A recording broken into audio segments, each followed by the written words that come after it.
तो कैसे आप सभी लोग हैं दोस्तों। जैसा कि आप सभी लोग जानते हैं कि इस चैनल पे डेली बेसिस पे करंट अफेयर्स को डिस्कस करते हैं, यानी कि जो हाल फिलहाल में जो घटनाएं होती है दोस्तों उसको में हम डिस्कस करते हैं। अगर आप लेटेस्ट अपडेट जानना चाहते हैं, क्विक अपडेट अगर आप जानना चाहते हैं दोस्तों, तो इसके बारे में हमारे चैनल से जुड़ सकते हैं। इस पे जो हाल फिलहाल में जो घटी घटनाएं, जो दुनिया भर में या देश भर में जितनी भी घटनाएं घटती है दोस्तों, उसके बारे में हम लोग चर्चा करते हैं, उस पर हम लोग बात करते हैं दोस्तों। तो आज का जो सेशन है दोस्तों, उसमें भी हम एक विषय के बारे में बात करने जा रहे हैं दोस्तों, जो कि इजराइल और हिजबुल्लाह जैसे जो मिडिल ईस्ट की जो कहानी है दोस्तों, मिडिल ईस्ट को लेकर जो घटना है दोस्तों, उसके बाद पे उस पर हम लोग चर्चा करने का काम करेंगे। तो आइए पहले हम इसको देख लेते हैं कि क्या इसमें कहा गया है दोस्तों। कहा जा रहा है कि इजराइल, आप इसको देख सकते हैं, इजराइल और हिजबुल्लाह के बीच में प्रलयकारी युद्ध शुरू हो चुका है दोनों देशों पर। क्या इस युद्ध का क्या असर पड़ा है दोस्तों, इसके बारे में जानेंगे। क्योंकि इजराइल और हिजबुल्लाह के दोनों के बीच में एक युद्ध का समान हो रहे हैं और लड़ाई देखा जा रहा है दोस्तों। यानी दोनों देशों पर क्या इसका असर पड़ रहा है उसके बारे में जानते हैं। मध्य पूर्व के हालात, जिसको आप इम्पोर्टेंट है, मध्य पूर्व के हालात एक बार फिर तनावपूर्ण हो गए दोस्तों। इजराइल और हिजबुल्लाह के बीच जारी संघर्ष ने युद्ध का रूप ले लिया है दोस्तों, जिससे क्षेत्र में भय और अनिश्चितता का माहौल पैदा हो गया है। हाल ही में इजराइल के सेना ने हिजबुल्लाह के ठिकानों पर भीषण हमला भी किया है दोस्तों, जिसमें कम से कम 100 लोग मारे गए हैं और 400 से अधिक लोग घायल हुए हैं। इसके अलावा हिजबुल्लाह के 300 से ज़्यादा ठिकाने को भी नष्ट करने का काम किया गया है इजरायली सेना द्वारा दोस्तों।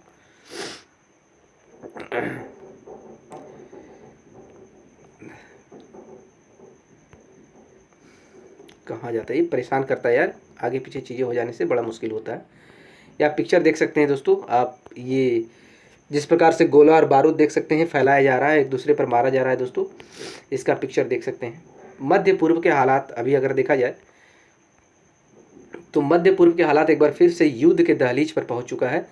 इजराइल और हिजबुल्लाह के बीच का विवाद उस स्तर पहुंच गया है जहां से लौटना मुश्किल है दोस्तों। इस टकराव ने न केवल इजराइल और लेबनान बल्कि पूरे मिडिल ईस्ट की बात कर रहा, पूरे मिडिल ईस्ट में दहशत का माहौल बना दिया है दोस्तों। दरअसल हाल ही में इजराइल की सेना ने हिजबुल्लाह के ठिकानों पर भीषण हमला किया था, जिसमें कम से कम 100 लोग मारे गए हैं और 400 से अधिक लोग घायल हुए हैं दोस्तों। इसके अलावा हिजबुल्लाह के 300 से ज़्यादा ठिकाने नष्ट हो गए हैं दोस्तों। इसके अलावा इजराइल ने लेबनान के नागरिकों को भी चेतावनी दी है और वे उन इमारतों को तुरंत खाली करने की बात कही है जहाँ हिजबुल्लाह ने हथियार जमा कर रखे थे दोस्तों। यानी कि मेनली जो है जहाँ पे उसका हथियार रखा हुआ उस पर निशाना साधा जा रहा है। इस संघर्ष की शुरुआत हाल ही में लेबनान में हुए पेजर ब्लास्ट, जो आप लोगों ने सुना होगा दोस्तों, पेजर ब्लास्ट और वॉकी टॉकी धमाके से हुई है। धमाकों की आवाज़ अभी थमी भी नहीं थी कि इजरायली सेना ने हिजबुल्लाह के ठिकानों पर हवाई हमले शुरू कर दिए हैं। यह हमला इतना अचानक था कि हिजबुल्लाह पूरी तरह से बौखला गया। इसके बाद रविवार और सोमवार को हिजबुल्लाह ने यरूशलेम और इजराइल के उत्तरी हिस्सों पर कई घातक प्रहार किए हैं दोस्तों।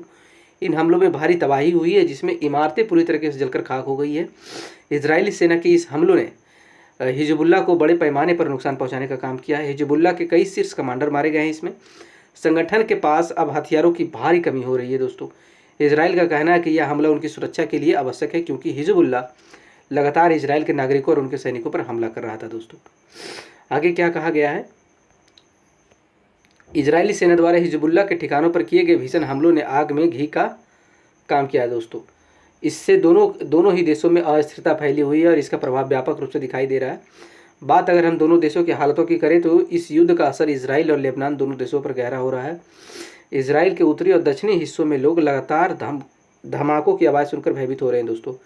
लोग अपने घरों में सुरक्षित रहने की कोशिश कर रहे हैं। सड़कों पर सन्नाटा पसरा हुआ है और लोग अपने बच्चों को स्कूल भेजने में भी डर रहे हैं दोस्तों। व्यावसायिक गतिविधियों ठप पड़ी है और लोग केवल ज़रूरत की चीज़ें खरीदने के लिए ही बाहर निकल रहे हैं।